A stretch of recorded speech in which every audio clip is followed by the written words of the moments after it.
어느 노인이 있었습니다. 그는 항상 같은 시간에 자주 가던 공원 벤치에 앉아 있었습니다. 그런데 이상한 점은 늘 자기 옆에 빈 의자를 가지고 와서 두는 것입니다. 사람들이 물었습니다. 왜 항상 의자를 가지고 와서 이렇게 옆에 두세요? 노인이 빙긋이 웃으며 말합니다. 언젠가 아들이 돌아올까 싶어서요. 알고 보니 이 아들은 오래전에 이 공원 벤치에서 아버지와 헤어졌고 그 후로 수년 동안 연락이 끊긴 상태였습니다. 사람들은 말했습니다. 어르신, 그렇게 오래 시간이 지났는데 아들이 돌아오겠습니까? 하지만 노인은 매주 그 벤치에 가서 그 자리를 비워두었습니다. 그런데 어느 날 정말로 아들이 돌아왔습니다. 아들은 그 빈 의자를 보고 눈물을 글썽입니다. 아버지, 제가 올 줄 알고 계셨습니까? 그 노인이 말합니다. 네가 올 줄은 몰랐다. 하지만 나는 네가 오기를 지금까지 기다리고 있었다. 여러분, 이 예배당에도 빈자리들이 보일 겁니다. 교회는 단순히 사람의 수를 채우기 위해 빈자리가 있는 것이 아니고요, 하나님께서 누군가를 기다리고 계신다는 그런 의미입니다. 어쩌면 오늘 그 빈 의자의 주인공이 여러분일 수 있습니다. 오늘 여러분은 누군가의 초청을 받아 이 자리에 왔다 이렇게 생각할지 모릅니다. 그러나 성경은 놀라운 사실을 말합니다. 여러분이 오기 전에 하나님께서는 여러분을 먼저 기다리고 계셨다는 겁니다. 저는 오늘 이 기다림의 이야기를 여러분에게 들려드리려고 합니다. 바로 삭개오란 사람의 이야기입니다. 이 삭개오란 사람이 어떤 사람인가? 첫 번째는 이 삭개오는 성공했지만 공허한 삶을 살고 있었습니다. 오늘 2절에 보면 삭개오를 이렇게 소개하지요. 삭개오라 이름한 자가 있으니 세리장이요 또한 부자라.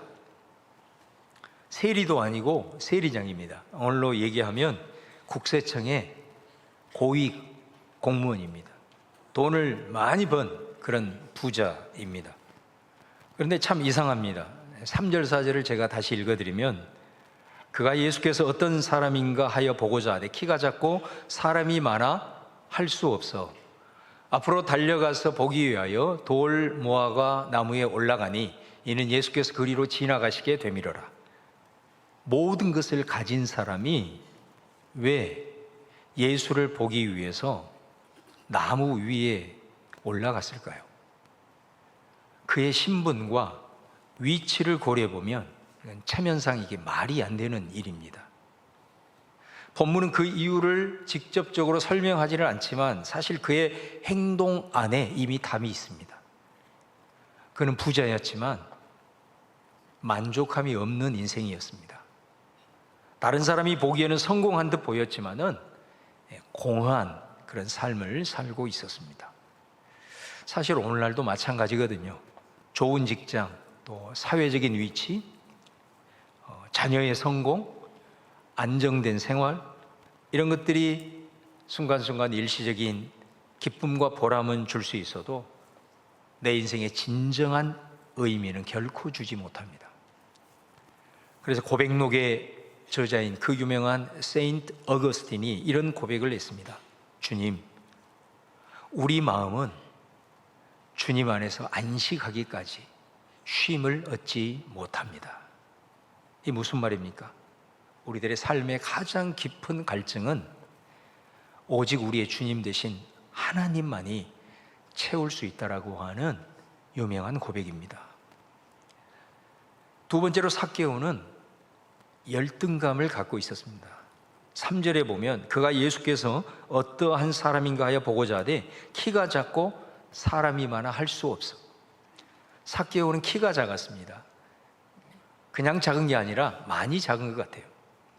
그래서 예수님을 보기 위해서 많은 사람들이 몰려들었기 때문에 그 틈에서는 도저히 키가 작아서 예수님을 볼 수도 없었던 거예요. 여러분, 성경은 왜 삭개오를 말하면서 굳이 키가 작은 것을 기록하고 있을까요? 아마 이거는 삭개오라는 존재를 설명하는 아주 중요한 단서이기 때문에 그렇습니다. 그는 작은 키로 어렸을 때부터 놀림을 받았을 가능성이 많아요. 이것이 상처가 되고 청소년기를 거치면서 열등의식으로 자리 잡았을 가능성이 많습니다. 그래서 삭개오는 그랬는지 모르지만 자신의 그 상처와 열등감을 극복하기 위해서 평생 자신을 증명하며 살아왔습니다. 돈을 모았고 지위와 권력을 얻기 위해 수단 방법을 가리지 않았습니다.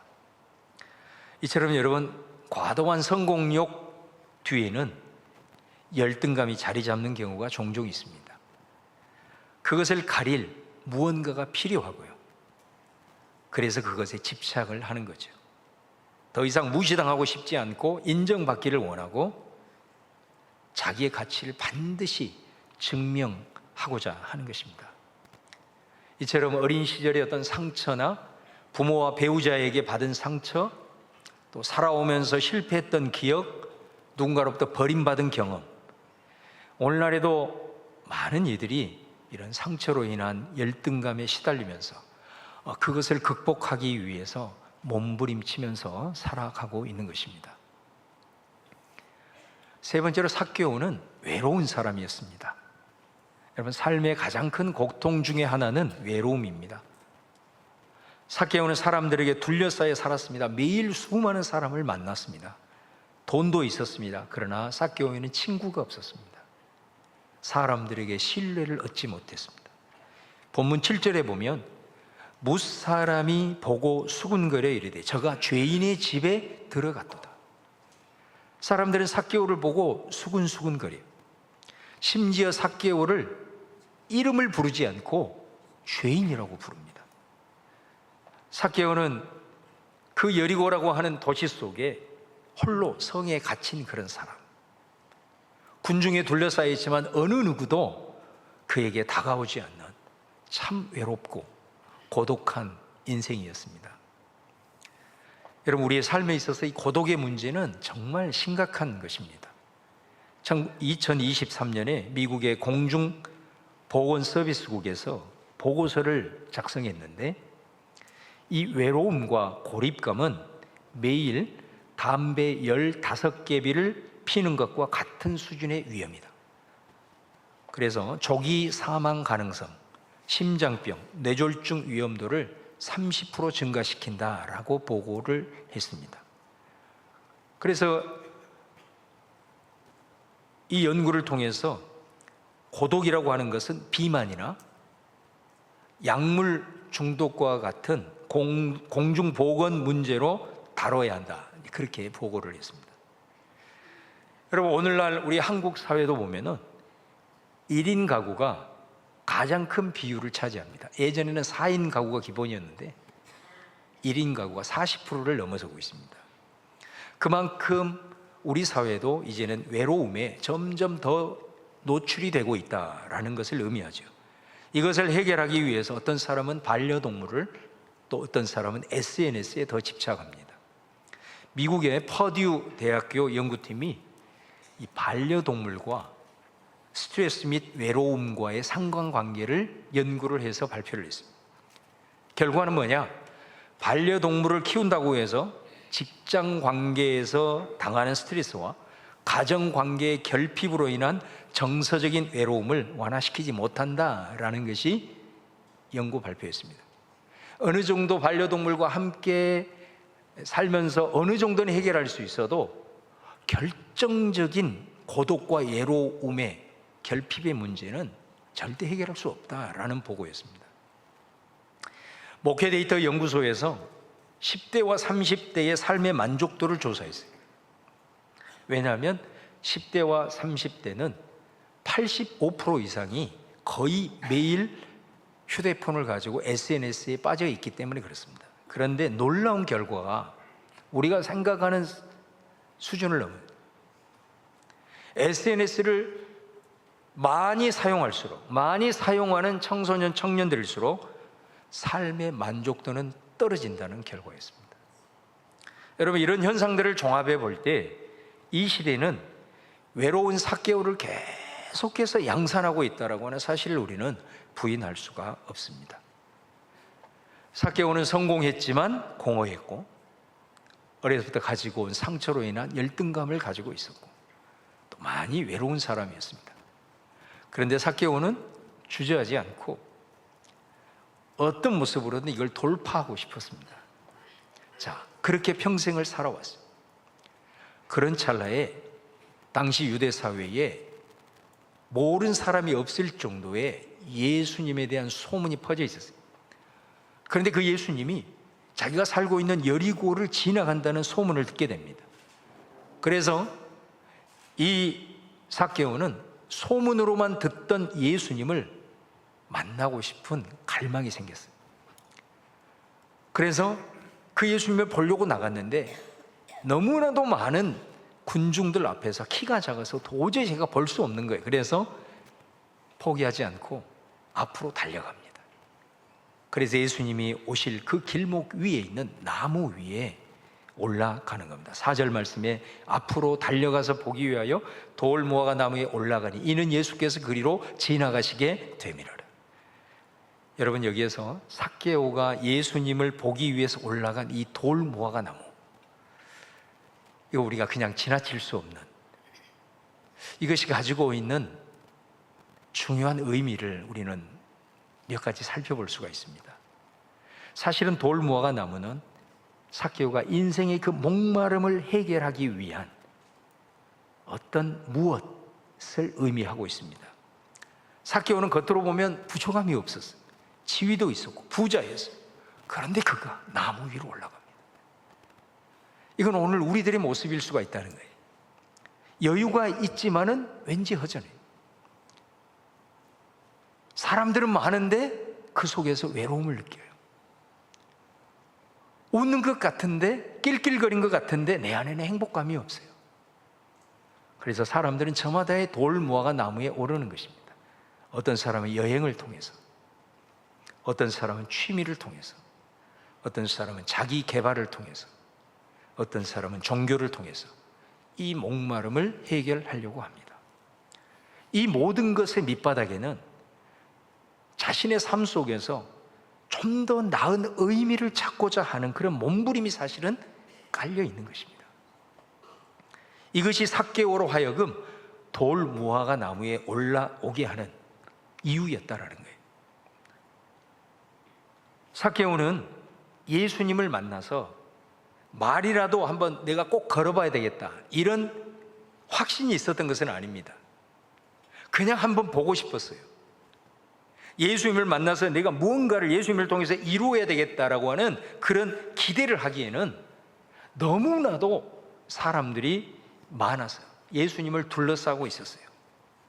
그런데 여러분, 우리 주님께서는 이 삭개오의 작은 행동과 이 몸짓을 귀하게 여긴 거예요. 그리고 그 많은 군중 속에서 가던 길을 멈추고 나무 위에 올라 앉아 있는 삭개오를 바라보면서 그의 이름을 부르고 있습니다. 저는 여러분, 이 지점이 매우 중요하다고 보거든요. 오늘 여러분 가운데 어떤 분은 가족을 따라 오신 분도 있을 거고, 친구 따라 오신 분도 있을 거고, 그냥 한번 부탁하니까 그냥 왔어. 그냥 예배를 한번 구경하고자 하는 그런 분들도 있을 겁니다. 그런데 여러분은 그렇게 생각할지 모르지만 여러분의 그 작은 발걸음을 우리 하나님은 절대로 가볍게 여기지 않는다는 것입니다. 여러분 생각해 보십시오. 삭개오는 예수님을 믿겠다고 자기가 무슨 결심한 것도 아닙니다. 예수님을 만나기 위해서 헌금 보따리를 들고 온 것도 아닙니다. 자기가 무슨 예수님을 만날 만한 무슨 대단한 봉사활동을 한 것도 아닙니다. 그저 호기심으로 나무 위에 올라갔을 뿐이에요.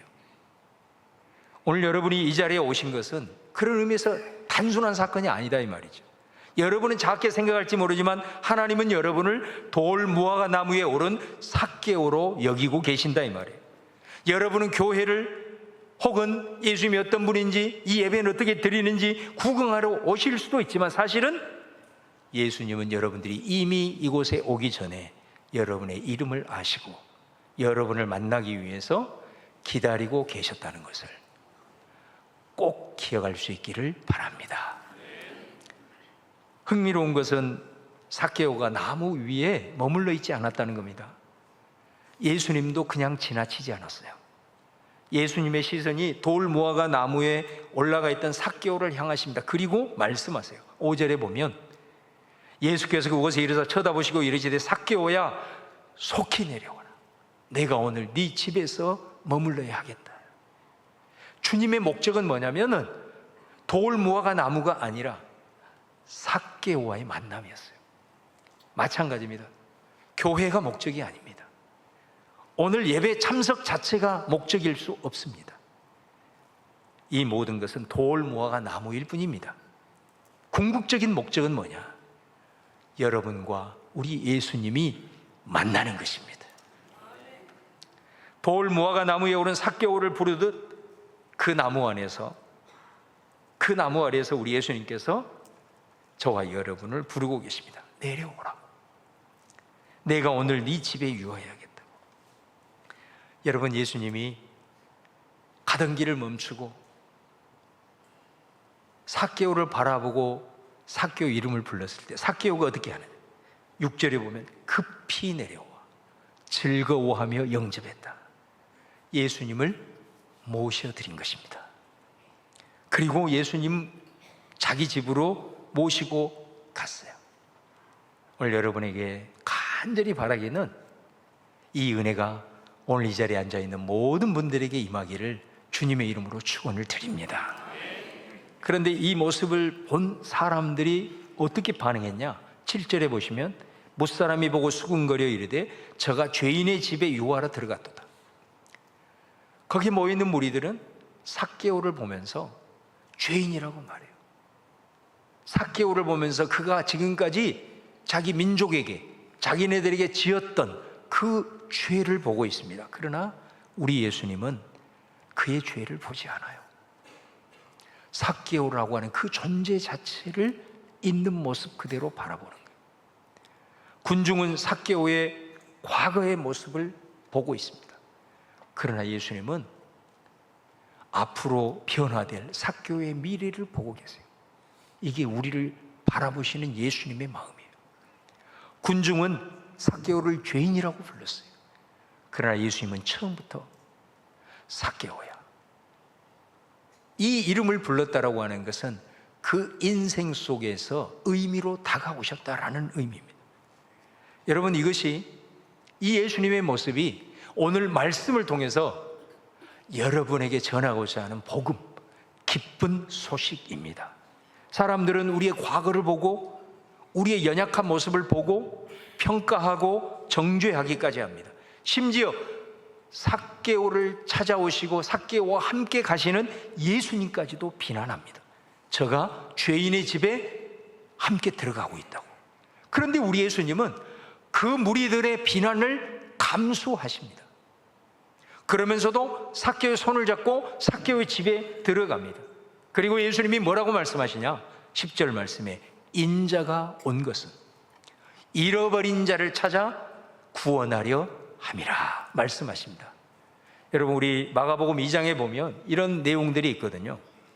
바리새인과 서기관들이 예수님께서 그 죄인들과 세리들과 함께 어울리면서 음식을 같이 먹는 모습을 본 거예요. 마치 자기네들이 의인인 것처럼 제자들에게 막 일난합니다. 야, 너희 스승은 세리들과 함께 어울리냐? 저런 죄인들과 함께 어떻게 식탁 교제를 하냐? 어떻게 저렇게 부정한 짓을 저지르냐? 그 얘기를 들으시고 우리 예수님이 말씀하십니다. 건강한 자에게는 의사가 쓸데없고 병든 자에게라야 쓸데있느니라. 나는 너희들처럼 의롭다 하는 일을 부르러 온 것이 아니라 죄인을 부르러 왔노라. 우리 예수님 말씀하십니다. 여러분, 교회는 완벽한 사람들이 모인 곳이 아닙니다. 의인들이 모이는 집단은 더더욱 아닙니다. 부족한 죄인들이지만 우리를 아시고 우리를 안아주시는 예수님의 품이 교회입니다. 예수님은 이곳에서 어떠한 모습일지라도 우리를 절대로 정죄하지 않습니다. 그리고 예수님이 우리의 이름을 부르면서 초청할 때 부족하고 연약하지만 도저히 설 수 없는 존재일지라도 예수님의 내미신 손을 붙드는 영혼들은 그 죄를 예수님 친히 용서해 주시고 그가 가지고 있는 연약함을 치유하시고 회복시켜 주시는 곳, 바로 그것이 교회인 줄로 믿습니다. 왜냐하면 예수님은 이것을 위해서 오셨기 때문에 그렇습니다. 삭개오가 집에 들어가서 예수님과 이제 교제합니다. 식탁 교제를 하면서 같이 이런저런 대화를 나누고 예수님과 교제를 이어갈 때 어느 순간에 삭개오가 예수님 앞에 자리를 벌떡 일어납니다. 그리고 이렇게 말합니다. 8절 말씀에 삭개오가 서서 주께 여짜오되 주여 보시옵소서 내 소유의 절반을 가난한 자들에게 주겠사오며 만일 누구의 것을 앞으로 내가 속여 빼앗는 일이 있으면 4배를 갚겠습니다. 여러분, 예수님은 삭개오에게 네가 나를 만났으니 하면서 무언가를 요구하지 않았어요. 단지 그냥 예수님은 그를 주목하셨고 찾아가셨고 그리고 그와 함께 하면서 음식을 나누면서 그의 친구가 되어주고 그와 교제했을 뿐이에요. 그런데 그 만남과 교제가 삭개오를 변화시킨 거예요. 놀라운 일이 아닐 수 없습니다. 사랑하는 여러분, 삭개오 이야기는 2000년 전에 한 사람의 이야기가 아니라 바로 저와 여러분의 이야기예요. 삭개오를 찾아오신 예수님이 오늘 이 순간에 저와 여러분을 찾아오신, 나무 위에 올라 인생의 무언가를 찾고자 하는 갈망으로 몸부림을 치면서 살아가고 있는 저와 여러분을 바라보시고 오늘 그 작은 발걸음과 몸짓을 귀하게 여기시고 우리를 바라보시고 내려오라고 말씀하세요. 삭개오의 인생이 바뀐 것은 돌무화과 나무에 올라간 것이 아닙니다. 예수님의 음성을 듣고 내려왔기 때문에 예수님을 만나게 된 것입니다. 그분의 음성을 듣고 우리 주님이 먼저 손을 내밀 때에 그 손을 붙잡음으로 그가 우리 주님을 만나게 되고 그리고 그 인생이 근본적인 변화가 일어나게 되었다라는 겁니다. 오늘 예수님이 말씀하십니다. 내가 오늘 너의 집에 머물기를 원한다. 우리 예수님은 한 번 만나는 것으로 그치지 아니하고 우리와 계속해서 교제하기를 원하신다라는 거예요. 오늘 여러분을 초청하는 이 행사 명칭이 소그룹 축제입니다. 왜 소그룹 축제냐? 예수님을 만난 삭개오가 자기 집에서 예수님과 계속해서 교제한 것처럼 이 예배를 통해서 예수님의 부름에 마음문을 열고 예수님의 손을 잡은 그런 사람들, 그리고 나처럼 그 예수님을 만난 분들과 교제를 나누는 자리가 소그룹이기 때문에 그 자리는 단순한 만남이 아니고요, 우리의 공허하고 상처로 아파하고 외로운 사람들이 서로가 친구가 되어서 격려하고 돌보고 기도해주는 모임이 소그룹입니다. 우리가 소그룹을 축제라고 하는 이유는 그 속에 기쁨이 있고 그 속에 회복이 있고 삶의 의미가 있고 그 과정을 통해서 성도들 한 사람 한 사람이 변화되어지는 이 놀라운 역사가 있기에 우리는 이걸 소그룹 축제라고 부르는 것입니다.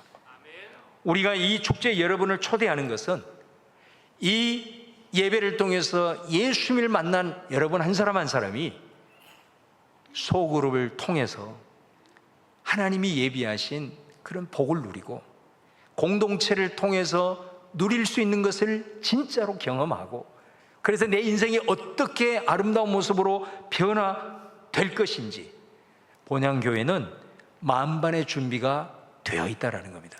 그래서 여러분을 초청을 하는 겁니다. 오늘 이 예배 자리에서 여러분을 부르신 우리 주님을 꼭 만나시고 소그룹을 통해서 앞으로 계속 교제하시면서 세상이 결코 줄 수 없는 인생의 새로운 맛과 멋을 경험하고 체험하며 나아가는 이 자리에 모이신 우리 모든 성도들 다 되시기를 주의 이름으로 축원합니다.